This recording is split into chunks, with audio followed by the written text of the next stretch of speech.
بسم الله بسم الله إن الحمد لله نحمده ونستعينه ونستغفره ونعوذ بالله من شرور أنفسنا من سيئات أعمالنا من يهد الله فلا مضل له ومن يضلل فلا هادي له وأشهد أن لا إله إلا الله وحده لا شريك له وأشهد أن محمدا عبده ورسوله أما بعد فإن خير الحديث كتاب الله وخير الهدي هدي محمد صلى الله عليه وسلم وشر الأمور محدثاتها وكل محدثات بدعة وكل بدعة ضلالة وكل ضلالة في النار আসসালামু আলাইকুম ওয়া বারাকাতুহু। গতদিন আমরা যেখানে শেষ করছিলাম সেখান থেকে শুরু করব ইনশাআল্লাহ। আমরা একটু তাড়াহুড়া করে পয়েন্টটা শেষ করছিলাম যে আপনার নিকটাত্মীয় বা আপনজন যদি কাফের হয় অথবা অন্য কাফেরদের জন্য বা অন্য অবিশ্বাসীদের জন্য তাদের মৃত্যুর পরে কোনো দোয়া করবেন না বা মাগফিরাত কামনা করবেন না। যদি করেন তাহলে বুঝতে হবে যে আপনি তাদের আল্লাহর বিরুদ্ধাচরণ করা সত্ত্বেও আপনি তাদেরকে ভালোবাসেন, তাদের প্রতি তাদের আরাধ্য মনে করেন অথবা তাদেরকে গ্রেট মনে করেন, যেটা ওয়ালা আল বারা আল ওয়ালা আল বারা ওয়াল বারার কনসেপ্টের এগেনস্টে যায়। এবং আমরা আগেই বলছি যে আল ওয়ালা ওয়াল বারা কিন্তু আপনার আমার চয়েসের ব্যাপার না, এটা কিন্তু আমাদের উপর ওয়াজিব এই এই কনসেপ্টটা জীবনে ধারণ করা। এবং এটা আলটিমেট অফ তৌহিদ বলা হয়েছে যে আপনি যে তৌহিদের উপর প্রতিষ্ঠিত আছেন বা তৌহিদ বোঝেন, সেটার একটা প্রমাণ হচ্ছে যে আপনি আল্লাহর জন্য ভালোবাসেন এবং আল্লাহর জন্য ঘৃণা করেন। সো যে আয়াতটা আমরা এই আয়াতটা শুধু মেনশন করে গেছি যে সূরা তওবার আয়াত, কিন্তু আমরা আয়াতটা পড়ি নাই। আমরা আয়াতটা পড়ি একটু। এখানে শুধু ইংলিশ ট্রান্সলেশনটাই আছে আমার সামনে। It is not proper for the prophet and those who believe to ask Allah's forgiveness for the মুশরিকিন। এটা যথার্থ নয় বা এটা সঠিক না নবীর জন্য এবং যারা বিশ্বাসী তাদের জন্য কোনো মুশরিকের জন্য আল্লাহর মাগফিরাত কামনা করা। এখানে মৃত্যু পরবর্তী মাগফিরাতের কথা বলা হচ্ছে। Even though they B of কিন, তারা যদি খুব নিকটাত্মীয় হয় তাও না। After it has become clear to them that they are the dwellers of the fire, যখন এটা পরিষ্কার হয়ে যাবে যে তারা আগুনের বাসিন্দা বা জাহান্নামের বাসিন্দা, অর্থাৎ যারা because they died in a state of disbelief, এটা ব্র্যাকেটে বলছেন। তো কাফের হিসাবে মারা গেছেন বলে তারা যেহেতু জাহান্নামের বাসিন্দা, এটা যখন পরিষ্কার হয়ে গেল বা মুশরিক হিসাবে মারা গেছেন, তখন আর তাদের জন্য দোয়া করা যাবে না। আয়াতটা পড়ে দিলাম, সূরা তওবা 113 নম্বর আয়াত। এটা নিয়ে ডিটেলস আলোচনা হয়তো কোনোদিন আল্লাহ হায়াত দিলে, আমাদের আপনাদের সবাই হায়াত দিলে করব কিন্তু কোনোদিন। আপাতত এখানে শেষ করতেছি। এখন আমরা সেকেন্ড ফেজে যাব। সেকেন্ড ফেজ যে সাইন অর ইন্ডিকেশনস অফ মুআলাত দ্য বিলিভার্স। আপনি যে বিশ্বাসীদেরকে ভালোবাসেন, আল্লাহর লাইনে, রাসূলের লাইনে বা ওই অ্যাক্সিসে আছেন আপনি, যে বিশ্বাসীদের প্রতি আপনার একটা ইনহেরেন্ট ভালোবাসা থাকবে। এটা তাদের চেহারার জন্য না, তাদের অন্য কিছুর জন্য না, তাদের ন্যাশনালিটির জন্য না, তাদের মান সম্মানের জন্য না, কেবলমাত্র আল্লাহর জন্য, অর্থাৎ বিশ্বাসের জন্য ভালোবাসা। তারা যে বিশ্বাসী সেই জন্য ভালোবাসা। তার আবার কয়েকটা আলামত ওনারা করছেন। প্রথমটা আমরা পড়লাম যে অবিশ্বাসীদের জন্য যে ভালোবাসা যথার্থ না, যেটা থাকা উচিত না, সেই ভালোবাসাটা আপনার ভিতর আছে। এইটার আলামতগুলো আমরা পড়লাম 10টা। এখন আমরা পড়ব যে বিশ্বাসীদের প্রতি যে ভালোবাসাটা থাকা উচিত ছিল বা থাকা উচিত, সেটা আপনার ভিতর আছে কিনা সেটার 10টা আলামত বলতেছেন এখানে। 1 নাম্বার বলতেছেন, emigrating from the land of non believers to the land of believers. অবিশ্বাসীদের দেশ থেকে বিশ্বাসীর দেশে ফিরে আসবেন, মাইগ্রেট করবেন, এমিগ্রেট করবেন, হিজরত করবেন।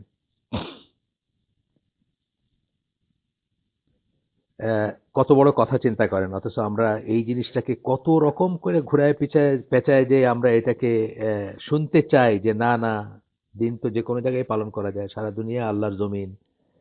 এরকম কত কথা আমরা বলি, মানে যাদের আহ, সমস্যা আছে বা যারা ওইখানে বড় হয়ে গেছি বা যারা ওইখানে থাকছি, তারা কত রকমই জাস্টিফাই করতে চায়। আমার অনেক আত্মীয় স্বজন আছে, আমার বাড়ি যেহেতু সিলেট, আমার অনেক আত্মীয় স্বজন আছে, ইংল্যান্ডে আছে, আমেরিকা আছে, কানাডায় আছে, অস্ট্রেলিয়া আছে, বন্ধু বান্ধব আছে অনেক এই একটা জায়গাতে।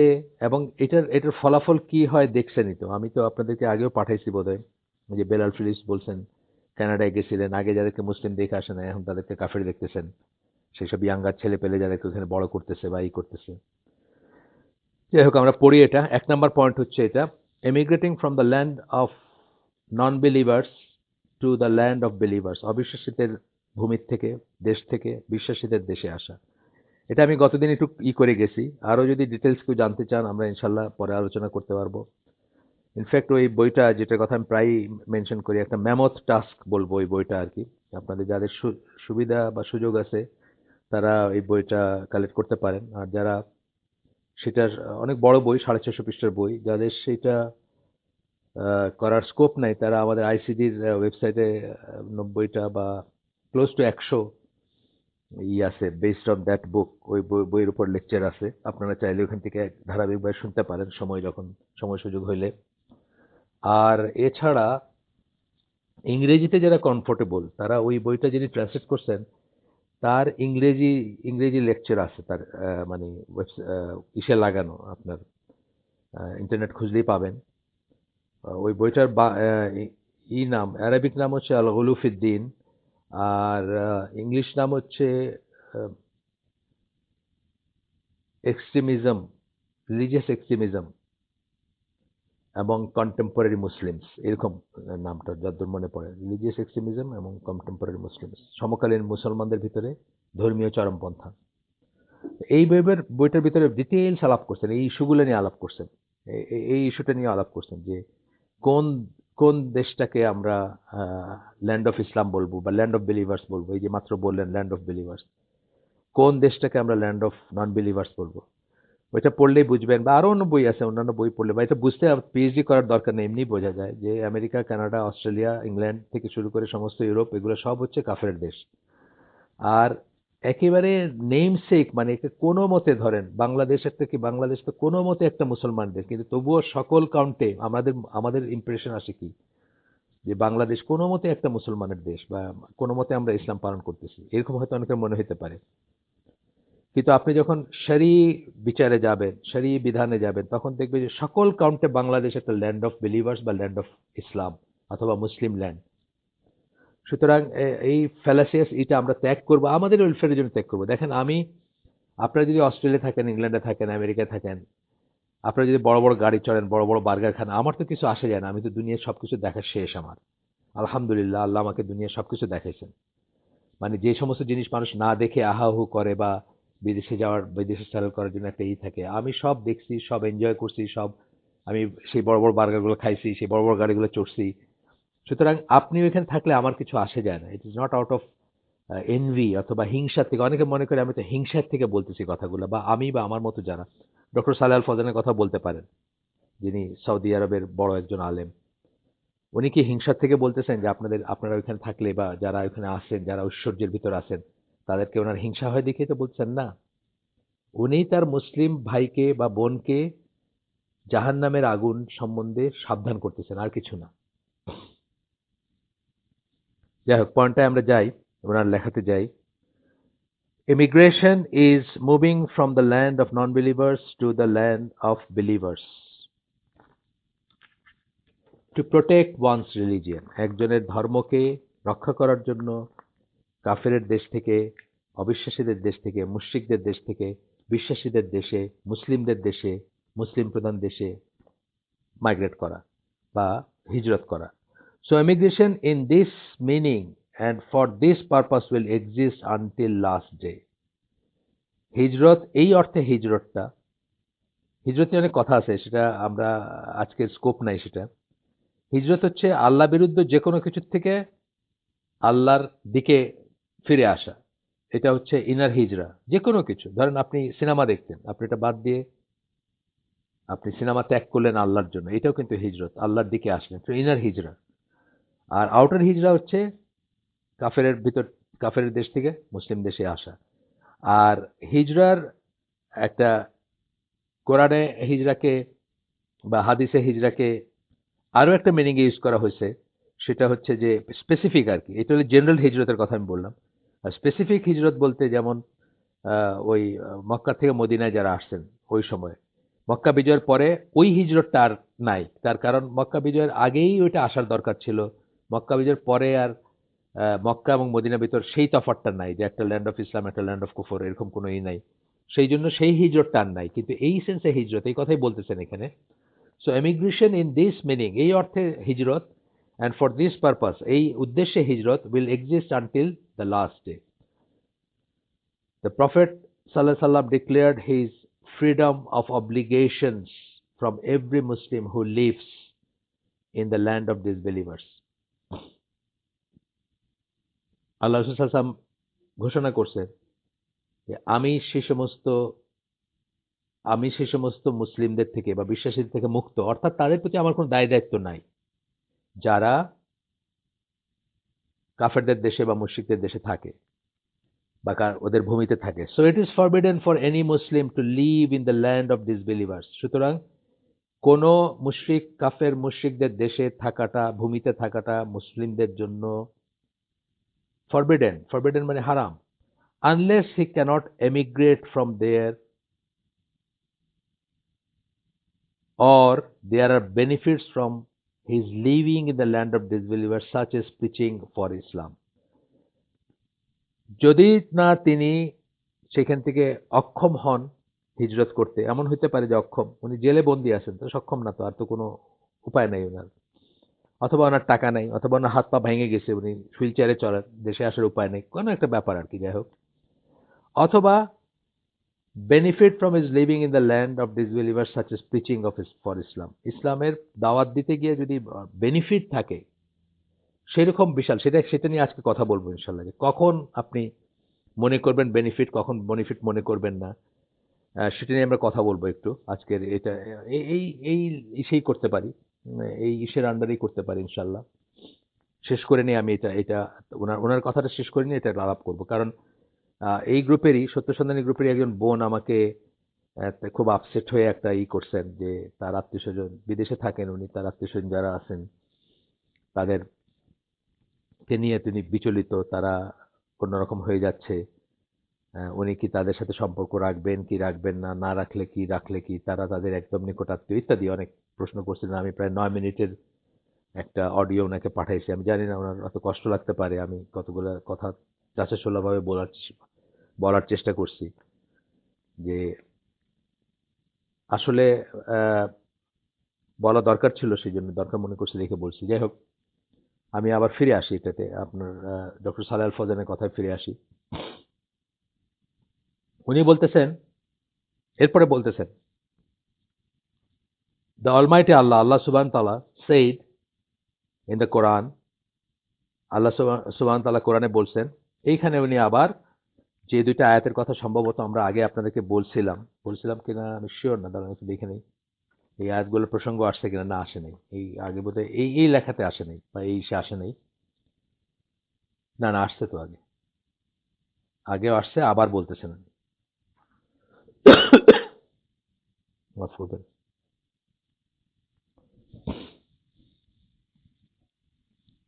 আবারও বলতেছেন ওই দুইটা আয়াত, সূরা নিসার 97-98 নম্বর আয়াত, আবার এই প্রসঙ্গে বলতেছেন মানে কোট করতেছেন, যেখানে আল্লাহ বলেন, verily as for those whom the angels take in death while wronging themselves as they stayed among the disbelievers, even the emigration was obligatory for them. এখানে কিন্তু আমি কোরআনের কথার সাথে ব্র্যাকেটে যে কথাগুলো, অর্থাৎ যে অর্থটা করে দেওয়া হয়েছে, পরিষ্কার করে দেওয়া হয়েছে, আমি সেটাও বলছি। আপনারা দেখবেন যে আপনারা যে ভালো একটা ট্রান্সলেশন পড়লে আপনারা দেখবেন যে সেটাও ইনক্লুডেড। যেমন ধরেন, নিশ্চয়ই যাদেরকে ফেরেশতারা ফেরেশতারা যাদেরকে গ্রহণ করবেন বা নিয়ে নিবেন, এখানে কি নিয়ে নিবেন কথাটা মানে কি, ইন ডেথ, মৃত্যু হবে যাদের, আর ওয়াইল রঙিং দেমসেলফ, তাদের নিজেদের এগেনস্টে, নিজেদের প্রতি জুলুম করা অবস্থায়, জুলুমরত অবস্থায় যাদের জান কবজ করা হবে, এই কথাটা বলা হচ্ছে এখানে। সো এখানে ওই অ্যারাবিক ল্যাঙ্গুয়েজে তো আন্ডারস্টুড কিছু জিনিস থাকে, এই জন্য তারা ব্র্যাকেটে বাকিটা দিয়ে দিচ্ছেন। এই যে রঙিং দেমসেলফ, তাদের এগেনস্টে জুলুম করা বলতে কি বোঝানো হয়েছে কোরআনে, সেটা ব্র্যাকেটে দিচ্ছেন, as they stated among the disbelievers even the emigration was obligatory for them.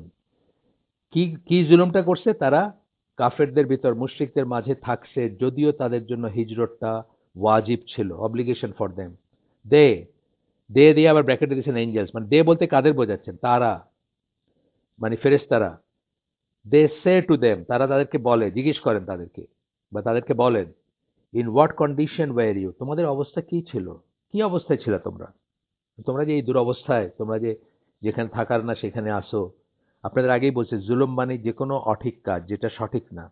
যেমন আমি বলছিলাম যে বাথরুমের বদনাটা যদি আপনি ড্রয়িং রুমের টেবিলের উপর আয়না রাখেন, এটাও জুলুম, কারণ এটার স্থান হচ্ছে বাথরুম, আপনি সেটাকে ড্রয়িং রুমে রাখলেন, আবার ড্রয়িং রুমের ফুলদানি টেনে বাথরুমে রাখলেন, এটাও এক ধরনের জুলুম, অঠিক কাজ, অঠিক স্টেপ, যাই বলেন। তো এখানে ফেরেশতারা জিজ্ঞেস করতেছেন, in what condition were you, তোমাদের কি অবস্থায় ছিল তোমরা, মানে তোমরা তো এরকম থাকার কথা না, এরকম কেন ছিল তোমরা। দে রিপ্লাই, মানে যাদেরকে জিজ্ঞেস করা হবে, যাদের মৃত্যুবরণ করতেছে যারা বা করবেন যারা, তারা রিপ্লাই করবেন, তাদেরকে যখন মৃত্যুর ফেরেশতা জিজ্ঞেস করবেন তখন তারা বলবেন, they reply, we were weak and oppressed on earth, আমরা দুর্বল ছিলাম পৃথিবীতে এবং নির্যাতিত ছিলাম। অনেক সময় মানুষ নির্যাতিত হইলেও কিন্তু পথ পায় না, কোথায় যাবে। দেয়ার আর মেনি এক্সাম্পলস, ধরেন ফর এক্সাম্পল যে সমস্ত, এখন ধরেন চাইনিজদের কথা, এই চাইনিজদের, যদিও এটা তাদেরই দেশ ছিল, চাইনিজরা দখল করে নিছে, আহ, মারাত্মক রকমের জুলুম করতেছে, এবং তাদেরকে বন্দি করে, উইগর মুসলিম যারা, তাদেরকে বন্দি করে, তাদেরকে পিটায়, তাদেরকে মাইরা, তাদেরকে দাড়ি কেটে দিয়ে, স্কার্ট কেটে দিয়ে, মানে যে যতভাবে পারে আর কি ডিভাইনাইজ করার চেষ্টা করতেছে, কাফের বানানোর চেষ্টা করতেছে, বিশ্বাস হরণ করার চেষ্টা করতেছে। এরকম হতে পারে যে মানুষ দুর্বল বা নির্যাতিত, সে পথ পাচ্ছে না, কোথায় যাবে, এই কথাটা তারা বলবে। যাদেরকে প্রশ্ন করা হবে যেসব মানুষকে মৃত্যুর সময়, তারা বলবে, we were weak and oppressed on earth, আমরা দুর্বল ছিলাম পৃথিবীতে এবং আমরা নির্যাতিত ছিলাম। দে, দে মানে ফেরেশতারা, ব্র্যাকেটে এঞ্জেলস দেওয়া এখানে, দে সে, তারা বলবে বা তারা বলে, was not the earth of Allah spacious enough for you to emigrate there in, আল্লাহর দুনিয়া কি তোমাদের জন্য প্রশস্ত ছিল না যে তোমরা হিজরত করতে পারতা সেখানে, মানে এইখান থেকে ছেড়ে ওইখানে যেতে পারতা। Such man will find their abode in hell, এরকম মানুষরা তাদের বাসস্থান পাবে কোথায়, জাহান্নামে।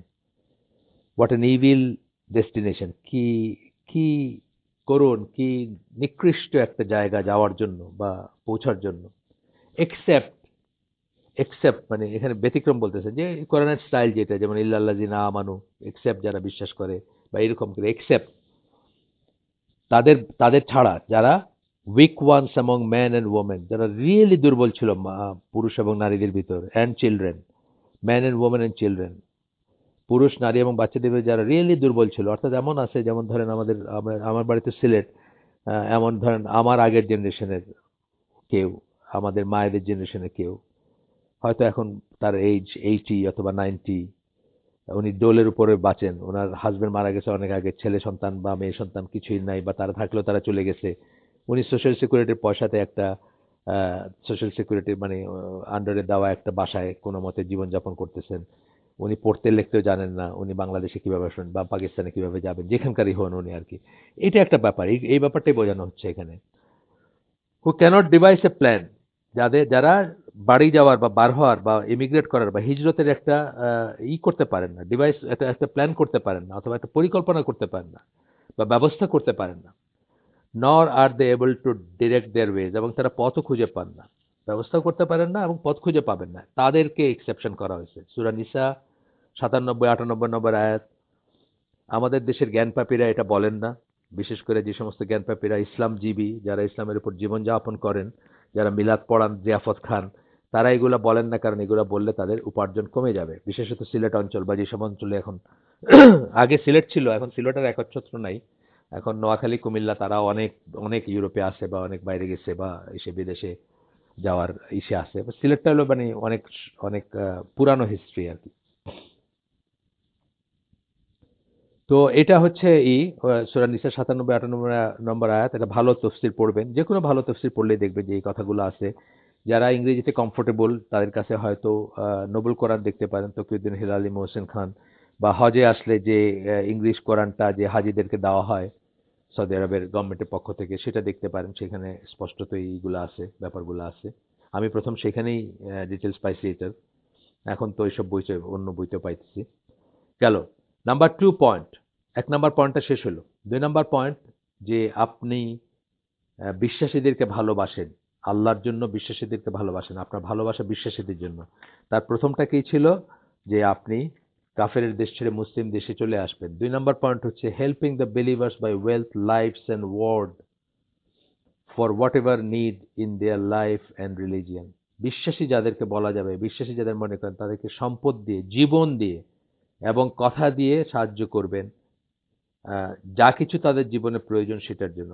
একটা এক্সাম্পল দিচ্ছি আমরা, যেমন রোহিঙ্গারা ধরেন, জাস্ট তাদের ধর্মীয় পরিচয়ের জন্য, জাস্ট মুসলমান সেই জন্য কিন্তু ওইখান থেকে বিতাড়িত হয়ে কি অত্যাচার সহ্য করে বা কি অত্যাচারের মাধ্যমে মধ্য দিয়ে গিয়ে আমাদের বাংলাদেশে আসছে। এরা যেহেতু বিশ্বাসী, আপনি আপনার সম্পদ দিয়ে, আপনার জীবন দিয়ে, প্রয়োজনে জীবন দিয়ে তাদের কি করবে? জীবন দেওয়া মানে একটা প্রাণী দিয়ে দিতে হবে সবসময় তা না। জীবন দেওয়া মানে ধরেন আপনি ওখানে গিয়ে, কথার কথা, আপনার ওয়েলথ নাই, আপনার আপনার সম্পদ নাই, আপনার শরীরে শক্তি আছে, আপনি ওইখানে গিয়ে তাদের জন্য ঘর বানায় দিলেন। আমাদের গ্রামে যখন মসজিদ পার্মানেন্টলি বানায়, নতুন করে মসজিদ বানাইলো, আমাদের এক দিনী ভাই আছেন যিনি দিনমজুর। ওনার তো টাকা নাই, উনি কি করছেন? উনি বলছেন যে আমি 20 রোজের যোগালি কাজ করব এখানে। যোগালি মানে লেবার, জাস্ট ইট বহন করা বা সিমেন্ট বহন করা বা এই সমস্ত কাজগুলো। 20 রোজ, জীবনের 20টা রোজ উনি উপার্জন, যে উপার্জনে ওনার সংসার চলে বা উনি দিনমজুর, ওনার দিন আনে দিন খায়, ওইটা 20 দিন উনি ওখানে মসজিদে দিবেন। তাহলে উনি কি দিলেন? ওনার লাইফ দিলেন, ওনার বডি দিলেন, ওনার স্ট্রেংথ দিলেন। আমি সবসময় বলি আপনাদেরকে, যারা আমাকে চিনেন, যে মানুষের আল্লাহ আল্লাহ যে নিয়ামতগুলো দেন, ওটা 4টার একটা ফর্মে থাকে, 4টা ফর্মের একটা ফর্মে থাকে: সময়, সম্পদ, শ্রম, মেধা। কাউকে আল্লাহ একটা দিচ্ছেন, 8টা দেন নাই। কাউকে সময় দিচ্ছেন, সম্পদ দেন নাই। কাউকে সম্পদ দিচ্ছেন, সময় দেন নাই। কাউকে মেধা দিচ্ছেন, শ্রম করার তৌফিক দেন নাই, ফিজিক্যালি স্ট্রং না। কাউকে শ্রম করার তৌফিক দিচ্ছেন কিন্তু বাকি 3টা দেন নাই। এরকম অনেক কম্বিনেশন পাবো আমরা। যাকে আল্লাহ যা দিচ্ছেন, যে স্পেন্ড করতে পারবে সেটাই সেইভাবে সেই পথে করবে। এই জন্য বলতেছেন যে সম্পদ, জীবন, জীবন বলতে শরীর, মেধা, মানে শক্তি, সবকিছু বোঝানো হচ্ছে, এবং প্রয়োজনে আলটিমেটলি জীবন দেওয়া, সেটাও ঠিক আছে। আপনি জানেন যে একটা মহিলার চিঠি চিঠি লিখছিলেন, ওনার জাহাজ ডাকাতরা লুট করছিল পাকিস্তানের আশেপাশে আর আরব সাগরে। সেই জাহাজ লুট করে তাদেরকে বন্দি করে নিয়ে আসছিল এবং সেই মহিলাকে অত্যাচার করছিল এখানকার হিন্দু রাজা বা তার লোকজন। ওই মহিলার একটা চিঠি সামহাও উনি পাঠাইতে পারছিলেন হাজ্জাজ বিন ইউসুফের কাছে। হাজ্জাজ বিন ইউসুফ তার জামাতা এবং তার ভাইগনা 17 বছর বয়স্ক জেনারেল মোহাম্মদ বিন কাসেম তাকে পাঠাইলেন এসে, আপনার কি বলেন, এইটার বিহিত করতে। এবং সেই সেই সুবাদে সিন্ধু জয় করলেন মোহাম্মদ বিন কাসেম, সেই রাজাকে, হিন্দু রাজাকে পরাজিত করে। এবং তার নামে অনুসারে, আপনি যারা করাচি গেছেন তারা জানেন যে আমরা জাহাজে যেহেতু যাইতাম, করাচির 40 মাইল, রাফলি 40 মাইল দূরে আরেকটা পোর্ট আছে, পোর্ট কাসেম বলে তারা, সেই জায়গাতে উনি অবতরণ করছিলেন, তার নামে সেটাই করছে। এই যে ব্যাপারটা ছিল, এই যুদ্ধে কি মুসলমানরা, একটা মুসলিম আর্মি, তারা যে আগায় গেছেন, তাদের জীবনের রিস্ক ছিল না? ডেফিনেটলি হয়তো কেউ মারাও গেছেন, কিন্তু এইটাই বলতে, লাইফ দিয়ে, লাইফ দেওয়া মানে নিজের শরীর দিয়ে সাহায্য করতে চেষ্টা করা। যদি, এবং আল্লাহ যাকে যেটা দিয়েছেন তার সেই শক্তিটা আছে। আমরা বলতে গেলে একটা নপুংসক জাতি। আমরা আমাদের পাশে কিভাবে বার্মিজরা নিগৃহীত হয়েছে, আমরা কি করতে পারছি? আমরা কিছুই করতে পারিনি। হ্যাঁ, তাদেরকে আশ্রয় দিচ্ছি, সেটাও গ্রেট, যেটুকু দিচ্ছি, কিন্তু সেটা অটোমেটিক্যালি পাওয়ার কথা। একজন মুসলিম আরেকজন মুসলিম ল্যান্ডে, আগে একটা সময় ছিল যখন কোনো পাসপোর্ট ছিল না, সাদা ছিল পাসপোর্ট, আপনি জানেন। ইবনে বতুতা, ওনার লাইফ পড়েন, উনি এখানে 2 মাস থাকছেন, এখানে চাকরি করছেন, ভাল লাগে নাই বা ইচ্ছা করছে আরেকখানে যেতে, আরেকটা মুসলিম দেশে গেছেন, ওইখানে চাকরি করছেন, ওইখানে থাকছেন। এইভাবে ছিল এক সময়, কিন্তু এতে তো আর এখন নাই। এখন আমাদের পাসপোর্ট হয়ে গেছে, ইমিগ্রেশন হয়ে গেছে, এখন আমাদের জাতীয়তাবাদ হয়েছে, জাতীয়তা আসছে, মানে অনেক অনেক সমস্যা। যাই হোক, তো এটা হলো এই এই যে পয়েন্টটা এখন আমরা পড়তেছি, যে আপনার ভিতর মুসলিমদের জন্য বা বিশ্বাসীদের জন্য ভালোবাসা আছে, তার প্রমাণ হচ্ছে বা আলামত হচ্ছে আপনি তাদের জন্য, আর কিছু না পারেন তাদের জন্য ভালো কথা বলবেন। তাদের জন্য আপনি দেখছেন যে যখন রোহিঙ্গারা আসে, তখন কত মানুষ অ্যাক্টিভিস্ট আসছে, বিদেশ থেকে আসছে, বাইশের থেকে আসছে, তারা তাদের মুসলিম, তারা তাদের পক্ষে কথা বলছে। এই যে আপনার তুরস্কের প্রেসিডেন্টের ওয়াইফ আসছেন, আমরা ধরেই নিব, আমরা যেহেতু ভিতর জানি না কারো ভিতর, আমরা ধরেই নিব যে ইখলাস সহকারে আসছেন। এবং অন্তত ওই মহিলা, আমি যতদূর দেখছি, অত্যন্ত ইখলাস সহকারে আসছেন। এবং তারা আর কিছু না পারলেও কথা বলছেন তাদের পক্ষে। এইটাই বলতেছেন, ওয়েলথ লাইফস অ্যান্ড ওয়ার্ড, সম্পদ দিয়ে অথবা জীবন দিয়ে বা শক্তি দিয়ে বা শ্রম দিয়ে, অ্যান্ড ওয়ার্ড মানে কথা দিয়ে। এখানে আপনার যে আয়াতটা কোট করতেছেন সেটা হচ্ছে সূরা তওবার ৭১ নম্বর আয়াত, যেখানে বলতেছেন আল্লাহ যে দ্য বিলিভার্স, বিশ্বাসীরা, ম্যান অ্যান্ড ওমেন, পুরুষ এবং নারীরা, আর আউলিয়া অফ ওয়ান অ্যানাদার, তারা একে অপরের আউলিয়া। আউলিয়া মানে এই যে আগে ওয়ালাদ থেকে যেটা বললাম, ওয়ালেদ থেকে ওয়ালি, ওয়ালেদ থেকে আউলিয়া, প্লুরাল এটা। হেল্পার্স, সাপোর্টার্স, ফ্রেন্ডস, প্রোটেক্টরস, এই মানেগুলো আসে। সাহায্যকারী, সমর্থনকারী, বন্ধু, সুরক্ষা দানকারী, এই কথাগুলো আসে। এরপরে আরো একটা আয়াত কোট করতেছেন সূরা আনফাল ৮ নম্বর সূরা ৭২ নম্বর আয়াত, আহ, যেখানে আল্লাহ বলতেছেন, but if they seek your help in religion, it is your duty to help them except against a people with whom you have a treaty of mutual alliance. এই যে বললাম যে যখন দিনের কেউ আপনাকে করবেন, মানে ইসলামিক ইসলামের কেউ, কোনো মুসলিম বিশ্বাসী মুসলিম আপনার সাহায্য চাবেন, বিশেষ করে ধর্মীয় ব্যাপারে বা ধর্মের জন্য বা দিনের জন্য, যখন তাকে ডিসক্রিমিনেট করা হবে, অত্যাচারিত করা হবে, নিগৃহীত করা হবে, মার্জিনালাইজ করা হবে, যেমন ধরো উইগারদের করা হচ্ছে আজকে, যদি আমরা পারতাম, যদি আমাদের সামর্থ্য থাকতো, তাহলে আমাদের উচিত ছিল তাদের পক্ষে দাঁড়ানো বা তাদেরকে সাহায্য করা। ৩ number, if the believers are hurt, you should feel hurt also, and if they're happy, you too should feel happy. অত্যন্ত বড় একটা কথা। বিশ্বাসীরা যখন রক্ত ঝরবে তাদের, তারা যখন কষ্ট পাবে, ব্যথা পাবে, মার খাবে, তখন আপনারও সেটা ফিল করা উচিত। আমি দেখি আজকে আপনাদের এইখানে একটা চাইনিজদের উপর কি চলতেছে এটার একটা ছোট্ট ভিডিও আপনাদেরকে ফরওয়ার্ড করবো ইনশাল্লাহ এই লেকচারে পরপর।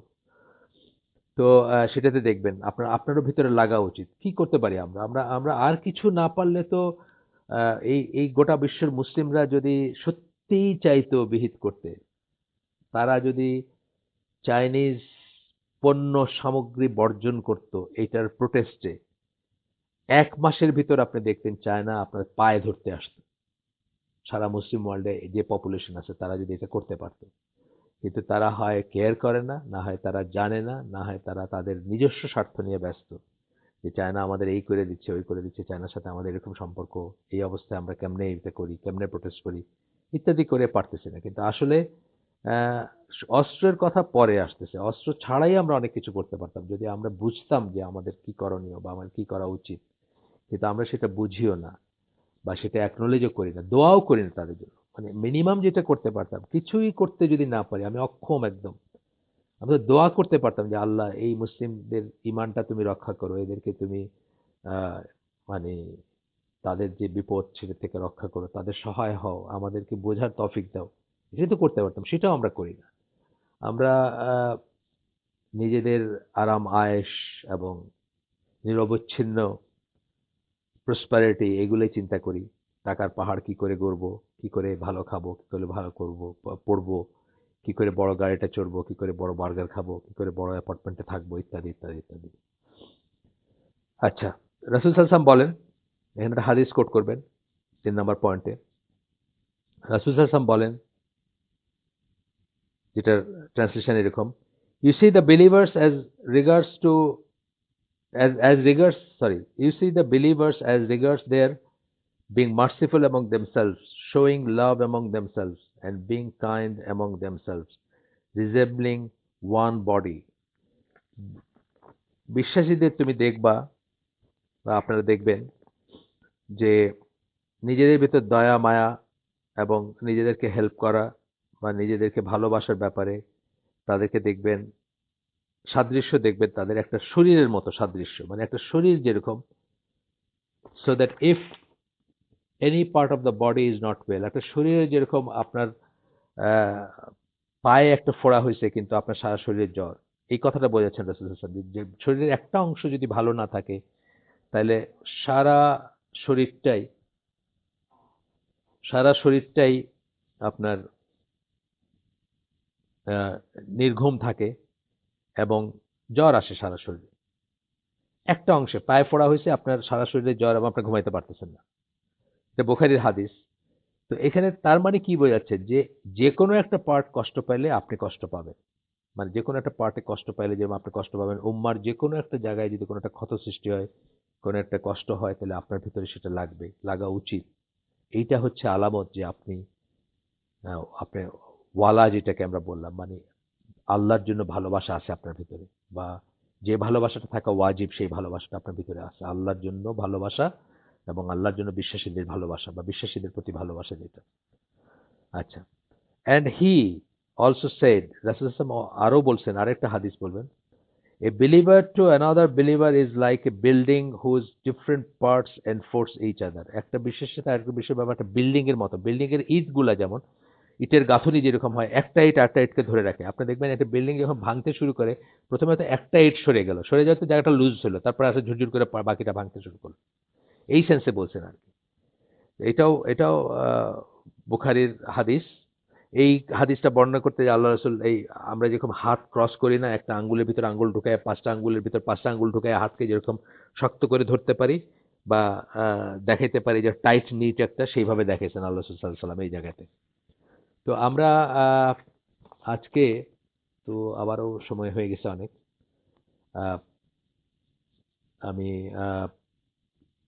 প্রায় 31 মিনিট হয়ে গেছে। আজকে আহ, এখানে শেষ করে দেই। আর ওই আরো কিছু জিনিস যেটা এক্সট্রা আলাপ করতে চাইছিলাম ওইটা আর এখানে হইলো না। আমি ইনশাল্লাহ মনে করে করব এটা। ওইখানে মানে দাওয়াতি কাজের জন্য কোনটা করবেন, কতটুকু করবেন, কখন লাইন টানবেন, কে করবে, কার জন্য এটা করা উচিত, সেটা নিয়ে আমরা কথা বলবো ইনশাল্লাহ। একটু ডিটেলস কথা বলবো। সেই জন্য আমরা আজকে আর বাড়াবো না, আজকে এখানে শেষ করে দিচ্ছি। সুবহানাকা আল্লাহুম্মা ওয়া বিহামদিকা আশহাদু আল্লা ইলাহা ইল্লা আনতা আস্তাগফিরুকা ওয়া আতুবু ইলাইক। আমরা যে শুনলাম তার ভিতরে ভালো কিছু শুনে থাকলে সমস্ত প্রশংসা আল্লাহর, এবং খারাপ কিছু শুনে থাকলে সমস্ত ব্যর্থতা আমার এবং সেটা শয়তানের তরফ থেকে। আল্লাহ আমাদেরকে এগুলো বোঝার তৌফিক দেন এবং এসবের উপর আমল করার তৌফিক দেন। আসসালামু আলাইকুম ওয়া রাহমাতুল্লাহি ওয়া বারাকাতুহু।